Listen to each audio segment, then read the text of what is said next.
Donc c'est une maison d'édition que nous avons créée au Mexique, le pays dans lequel je vis depuis presque 20 ans maintenant. Et en 2008, nous avons lancé le premier titre de cette maison d'édition. Et actuellement, nous avons publié plus de 70 livres avec pas mal de titres, 2 ou 3 éditions. Chaque exemplaire, alors là, ce qui est intéressant, c'est que vous pouvez vous montrer les livres les uns les autres, si vous voulez, qu'on puisse voir un petit peu les couvertures. Oui. Et donc, elles sont toutes différentes. Là, c'est exactement le même livre. C'est un livre que nous avons édité l'année dernière. Là, on en a parlé tout à l'heure parce qu'avec Franck, on a, à l'époque où j'ai connu Albertine, eh bien, j'ai parlé de ce livre à Franck et on a décidé de faire chacun une édition du même livre. Une édition donc outre-Atlantique et une édition en France. Nous, on a pris un peu plus de temps pour réaliser l'édition, mais finalement, le livre existe, donc c'est le plus important. Donc, on a un seul livre, mais chaque exemplaire est unique. Donc, par exemple, pour cette édition en particulier, on parle de 120 exemplaires. Et au niveau de la partie graphique, on a à peu près... Voilà, donc ça, c'est le livre, le même bouquin. Les éditions Pourquoi les Intusita. Édité par les éditions Intusita. Et puis ici, c'est la version Cartonera. Cartonera. Vous pouvez trouver sur le stand, mais là, Franck en a parlé. Alors ici, il y a à peu près 25 personnes qui ont participé à l'illustration de couverture. Les noms sont à l'intérieur, si vous regardez là, à peu près la 4e page. Vous avez la liste des personnes. Donc, on a la chance de travailler avec toute une équipe d'artistes, mais pas forcément d'artistes, hein.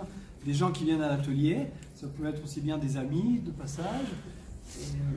On travaille dans un musée, dans une grande allée, donc les gens même de passage peuvent s'intégrer à l'atelier et tout d'un coup ils commencent à peindre un livre qui parle de Gérard Armé ou qui parle des légendes mexicaines autour des animaux qui accompagnent les personnes, etc., etc. On a eu pas mal de succès relatifs, hein, disons, le public est assez ouvert, il y a toujours une belle réaction quand on fait des présentations, quand les auteurs découvrent les livres. Alors dans la mesure du possible, on aime aussi que les auteurs viennent à l'atelier et puissent participer à la fabrication des livres. Bon, c'est pas toujours le cas, mais quand ils vivent au Mexique, on essaie de le faire. Et donc il y a cette magie de vraiment de voir aussi tout le procédé de fabrication. Sans parler évidemment du travail d'édition, puis de sélection, de mise en page, etc. Et alors en moyenne 120.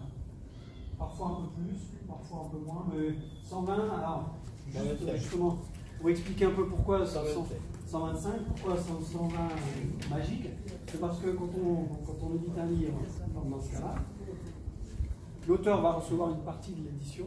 Donc sur les 120, il va en recevoir 20, 25, ça dépend un peu. Après, chaque participant, chaque artiste, chaque personne qui participe à la fabrication reçoit un exemplaire aussi. Donc on a tout de suite une trentaine d'exemplaires distribués, plus ceux de l'auteur. Donc il nous en reste en gros 70 qui sont vendus éventuellement et qui nous permettent de récupérer nos frais de production et de continuer justement. Et vendu comment? Comment? Et vendu comment? Quel circuit? Alors là, c'est très alternative, donc c'est vendu quand on fait des présentations. On participe aussi à des festivals, à des foires du livre, différentes tailles, parfois dans des grandes librairies, parfois c'est des foires du livre indépendants, parfois c'est des trucs un peu plus officiels, surtout au Mexique. Hein. Après, en France, j'en ai par exemple sur le stand du festival, j'en ai mis quelques-uns, j'en ai plusieurs dans la librairie à Paris. Une qui s'appelle Armatan, une autre qui s'appelle Cienfuegos. Et plus souvent, les librairies alternatives. Des petites librairies alternatives aussi au Mexique.